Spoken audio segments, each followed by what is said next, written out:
다 함께 사도신경으로 신앙 고백드리겠습니다. 전능하사 천지를 만드신 하나님 아버지를 내가 믿사오며 그 외아들 우리 주 예수 그리스도를 믿사오니 이는 성령으로 잉태하사 동정녀 마리아에게 나시고 본디오 빌라도에게 고난을 받으사 십자가에 못 박혀 죽으시고 장사한 지 사흘 만에 죽은 자 가운데서 다시 살아나시사 하늘에 오르사 전능하신 하나님 편한 자 계시다가 저리로서 산자와 죽은 자를 심판하러 오시리라. 성령을 믿사오며 거룩한 공예와 성도가 서로 교통하는 것과 죄를 사하여 주시는 것과 몸이 다시 사는 것과 영원히 사는 것을 믿사옵나이다. 아멘. 다 함께 찬송가 453장 함께 찬양하도록 하겠습니다.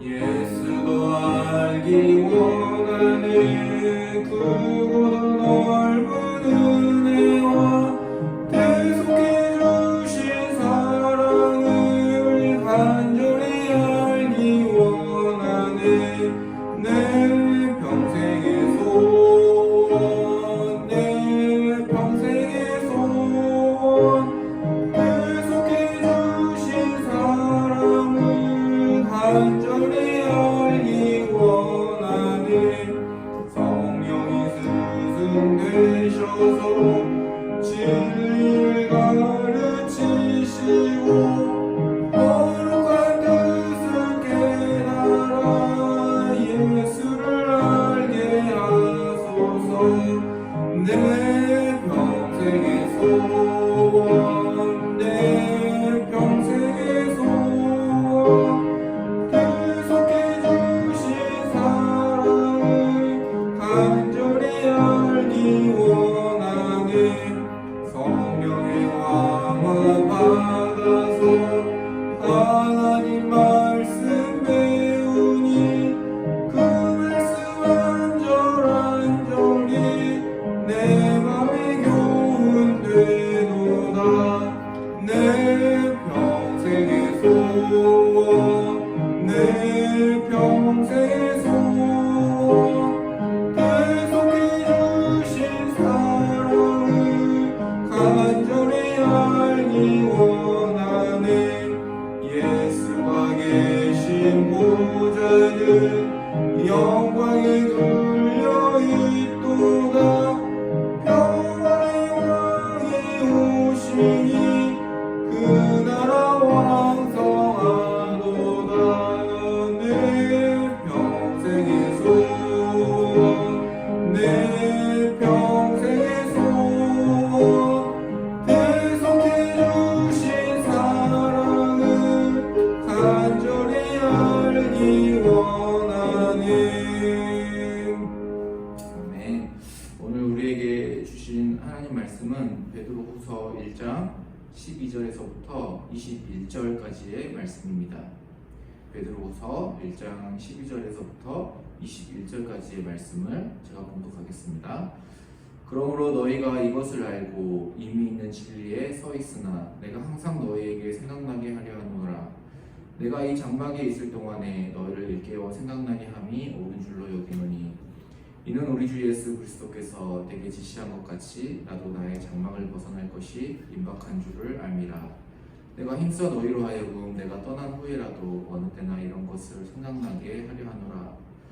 우리 주 예수 그리스도의 능력과 강림하심을 너희에게 알게 한 것이 교묘히 만든 이야기를 따른 것이 아니요 우리는 그의 크신 위엄을 친히 본 자라.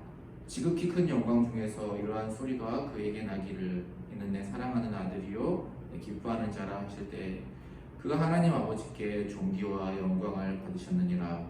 이 소리는 우리가 그와 함께 거룩한 산에 있을 때 하늘로부터 난 것을 들은 것이라. 또 우리에게는 더 확실한 예언이 있어 어두운 데를 비추는 등불과 같으니 날이 새어 샛별이 너희 마음에 떠오르기까지 너희가 이것을 주의하는 것이 옳으니라. 먼저 알 것은 성경의 모든 예언은 사사로이 풀 것이 아니니 예언은 언제든지 사람의 뜻으로 낸 것이 아니요 오직 성령의 감동하심을 받은 사람들이 함께 받아 말하는 것이니라. 아멘. 네, 오늘 본문 말씀은 크게 세 가지 부분으로 나눌 수 있습니다. 첫째 부분은 11장 12절에서부터 15절까지의 말씀입니다. 사도 베드로가 성도들에게 권면의 말씀을 주는 이유를 설명하고 있습니다. 12절 말씀 한번 같이 볼까요? 12절 말씀 함께 읽겠습니다. 그러므로 너희가 이것을 알고 이미 있는 진리에 서 있으나 내가 항상 너희에게 생각나게 하려 하노라.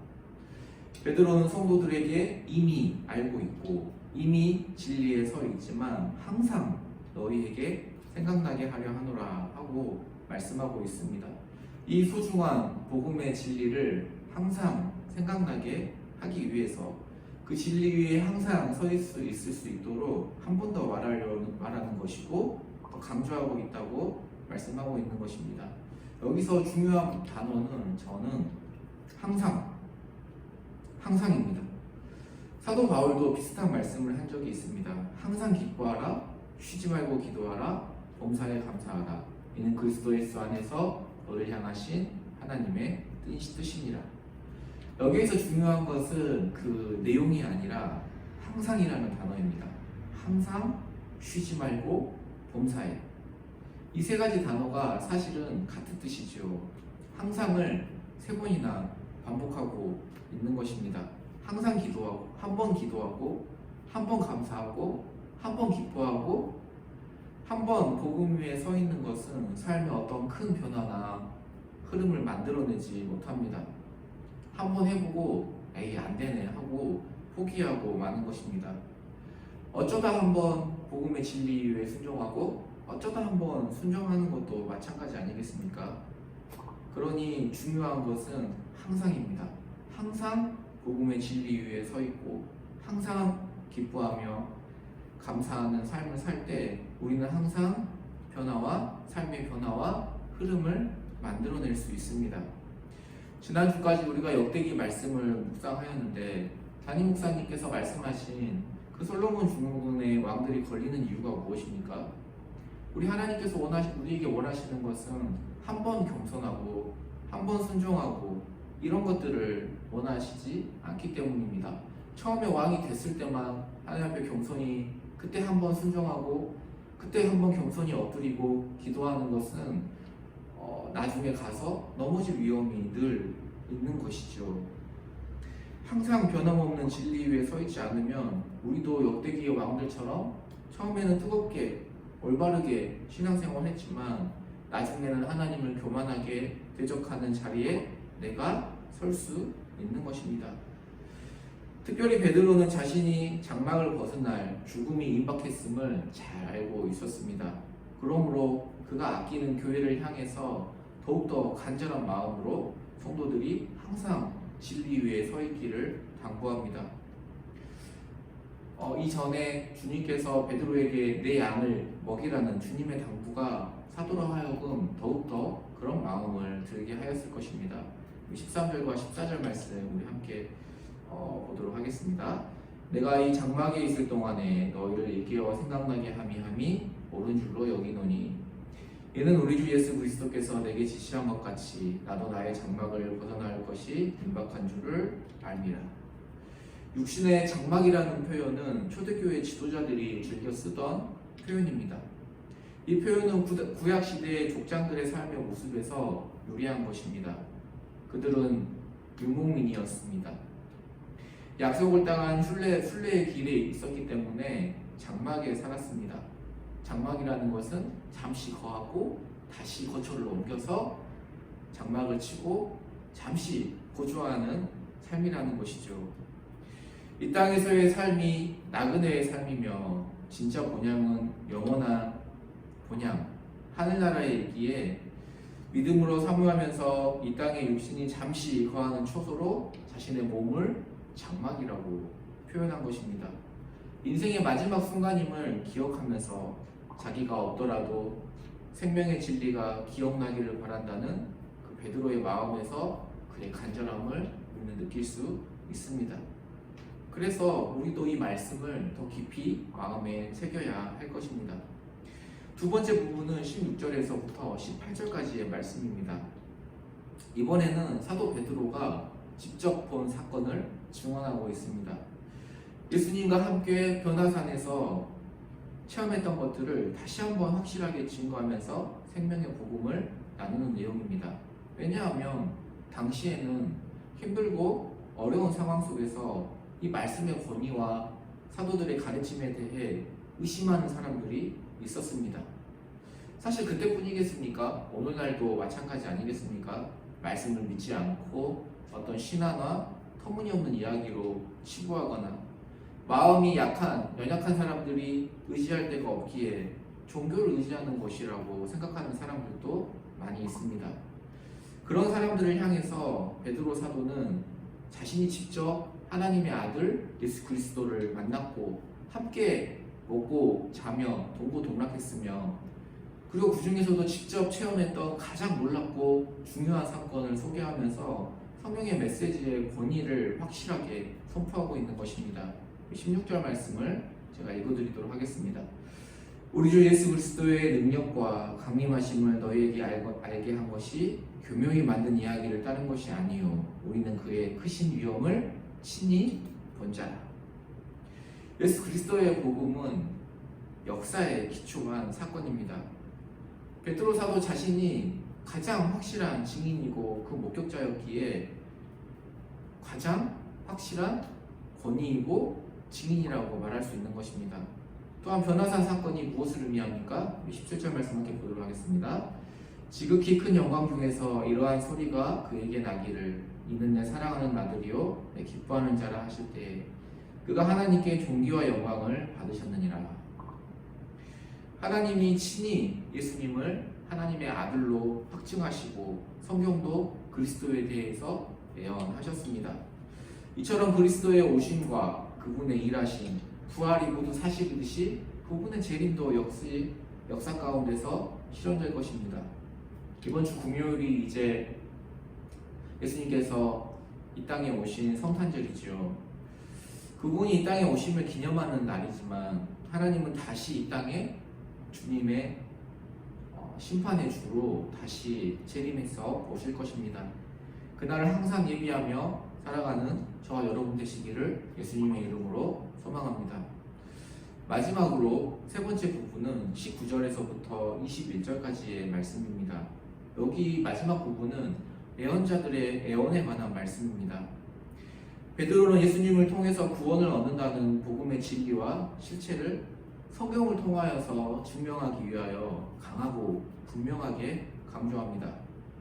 예수님께서 이 땅에 오시기 전부터 구약 성경에는 수많은 선지자들을 통하여서 예수의 탄생과 이 땅에 오심과 십자가에 달려 우리 죄를 대신하여 돌아가실 것들을 미리 예언하였고 실제로 성취되었습니다. 베드로는 예언, 즉 성경은 마치 어두운 데를 비추는 등불과 같기 때문에 인생의 길을 걸어가는 사람들에게 그 앞길을 비친 등불임을 알게 하고 그 등불을 잘 활용하도록 말씀을 읽고 연구하고 가슴에 새기라고 권면합니다. 그러나 베드로 사도는 우리에게 성경을 통해서 이 빛을 얻기 전에 주의할 사항을 한 가지 강조하고 있습니다. 그것은 성경을 사사로이 해석하지 말라는 것입니다. 우리 21절 말씀 한번 같이 보도록 하겠습니다. 21절 말씀 제가 읽겠습니다. 예언은 언제든지 사람의 뜻으로 된 것이 아니요 오직 성령의 감동하심을 받은 사람들이 하나님께 받아 말한 것입니다. 아마도 이미 그 당시에 성경을 사사로이 해석하면서 자기에게 유리한 쪽으로 이용하려는 사람들이 있었던 것 같습니다. 요즘도 성경을 어떻습니까? 자신의 이익과 교묘한 교리로 속이기 위하여 인용하는 경우도 있습니다. 베드로는 이단과 악한 무리들이 임의로 성경을 해석하는 것을 경계합니다. 성경이 성령의 감동으로 기록되어 있기 때문에 성령의 도우심을 구하라고 말씀하고 있습니다. 그것을 가장 쉽게 확인할 수 있는 방법은 성경을 해석하고 공부할 때 사적으로 하지 말고 공교회를 통하여서 역사의 전승과 전통을 존중하는 것입니다. 왜냐하면 성경에 관한 깊이 있는 연구와 검토 활동이 지난 2000년 교회의 역사 속에서 계속되어 진행되어 왔기 때문입니다. 2000년 동안에 이런 모든 성령의 역사와 성령의 감동과 이런 성경에 대한 해석과 전통과 권위를 다 거부하고 사사로이 말씀을 해석하는 것은 옳지 않다는 것이죠. 2000년 동안 성령이 한 번도 역사 안 하시다가 오늘날에 와서 어떤 한 사람에게 갑자기 성령의 역사를 통하여서 성경을 갑자기 새롭게 해석한다는 것은 불가능합니다. 이단들이 많이 하는 이야기이죠. 샛별이 온 땅을 비추는 것처럼 성경은 모든 사람들에게 주신 말씀입니다. 하지만 우리의 주장이 아닌 하나님의 말씀이기에 성경 해석의 주도권도 우리가 아닌 하나님께 있습니다. 그러기에 내 주장과 사상을 사사로이 고집하며 성경에서 그 근거를 찾으려 하는 것이 아니라 성령께서 말씀의 깊은 것을 깨닫게 해주시기를 간구하는 마음으로 말씀에 귀를 기울여야 합니다. 성령의 도우심을 구하며 말씀을 사모하고 하나님께서 내게 주시는 음성으로 받을 때 하나님께서 우리에게 주시고자 하시는 말씀의 지혜를 얻게 될 것입니다. 항상 주님의 말씀 안에 거하며 항상 성령의 도우심 안에서 말씀의 지혜를 얻는 성도님들 되시기를 예수님의 이름으로 소망합니다. 우리 함께 기도할 텐데요. 말씀을 붙들고 기도할 때 우리가 항상 주님의 진리 안에 거하며 성령님의 도우심으로 살아가게 하여 주시옵소서. 두 번째 기도 제목으로 우리 성탄절과 졸업 예배와 성부 역신 예배 등 연말에 여러 가지 중요한 사역들이 있는데 코로나19로 인한 여러 가지 어려움 속에서도 우리 주님의 은혜 가운데 질서 있고 의미 있는 사역들이 될 수 있도록 기도의 연말의 모든 중요한 사역들을 위해서 기도해 주시기 바랍니다. 우리 주님의 이름 한번 부르짖고 같이 기도하도록 하겠습니다. 주여!